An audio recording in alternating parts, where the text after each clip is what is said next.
Hello knitters, Barbara Benson here. I'm an independent knitwear designer who also likes to make videos here on my YouTube channel, Watch Barbara Knit. Please check in the description below and there you will find a link to my Ravelry profile where you can see all the patterns I have available that you might want to purchase and knit up for yourself. Also in the description below is a link to my Facebook group. It's a closed group for Watch Barbara Knit where I'd love to have you come over and chat about things we talk about in this video and others on the channel. Today's video is a follow-up to last week's video on how to knit a simple crescent shaped shawl.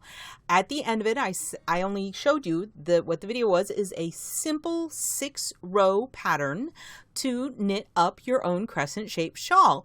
And at the end, I mentioned that if you guys wanted me to, I would show you my favorite lace bind off. And you said yes. So this video is it's called the Expandable lace bind off. It's pretty easy. Now, this is not the stretchiest bind off in the world. It is a stretchy bind off, but it's not like crazy stretchy. It's not one that you would probably use for like the top of a cuff of a sock. It is stretchy but also stable, and I like that combination because it gives you something to block against, but it gives you enough movement in your yarn to be able to get your nice curve that you need in a crescent shaped shawl. So less babbling, more knitting. First, you just slip this first stitch, insert your needle purlwise, and just transfer it from your left hand needle to your right hand needle. So there it is, just there. Then you knit the next stitch. So now you have 2 stitches here. You take your left hand needle, you insert it through the front legs of those 2 stitches that are on your right hand needle, wrap your yarn, and then what you're doing here is knitting those 2 stitches together through the back loop. That's the first step. Then you knit your next stitch,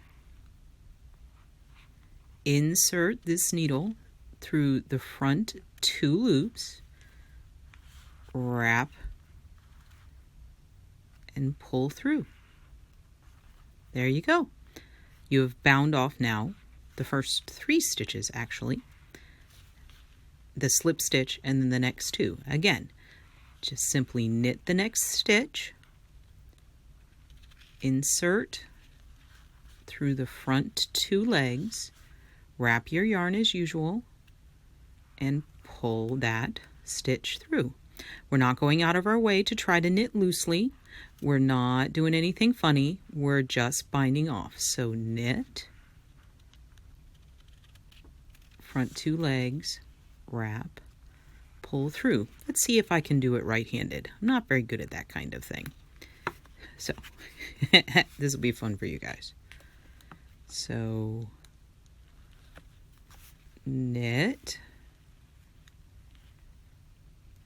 insert, and as you can see, my thumb's getting a little bit of a workout. Wrap your yarn. See, I'm not very good at that. So since that slipped off and both stitches are on this left-hand needle, you don't really have to reset it. All you got to do is knit those 2 together through the back loop. So let's see if I can do that. Let's see if that's easier. Might be easier right-handed.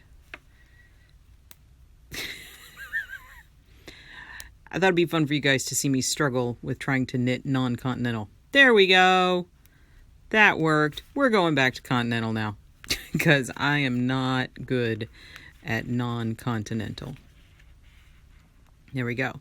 Knit the next stitch, insert through the front, knit 2 together through the back loop.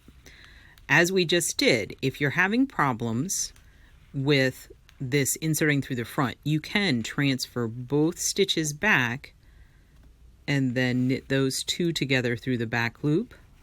It accomplishes, I split a stitch. Do you know what you do if you split a stitch like that? You just pull your needle out and then stick it back in without that bit. And we're fixed. But as you can see here, we're actually adding an extra stitch, which makes it stretchy. So continue to bind off.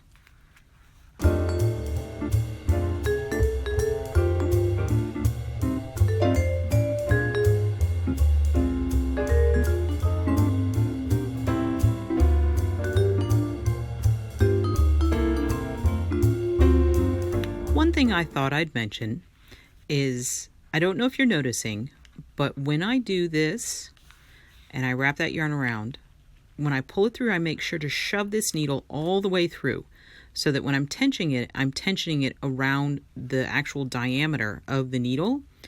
If you work way, especially with it like out here on these tippy tips, and you tension there, you're actually going to have a really tight stitch that's not going to be accurate. So every time you need to push all the way through, and not, especially if you have a long taper like these do, you want to make sure that you're working on the diameter. Now, for this last stitch, we're going to do is knit this last stitch, but instead of doing the knit two together, we're just going to pick up the first stitch and pass it up and over. Then we would cut this. I didn't bring scissors over here, sorry guys. You would cut this, leaving enough tail to weave in, and then pull it through, and then you would be bound off. So that is the expandable lace bind off. It is a pretty stretchy bind off. It'll allow you to make your curve, but see, it stretches. It's not like crazy stretchy, but it's stretchy. Here it is on this. It stretches nice.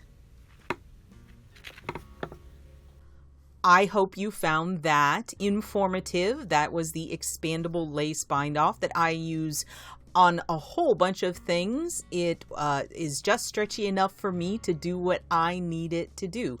If you like this video, please give it the thumbs up, click that like button, and if you would like to be notified whenever I upload a new video, please subscribe to my channel and select notifications. Thank you so much.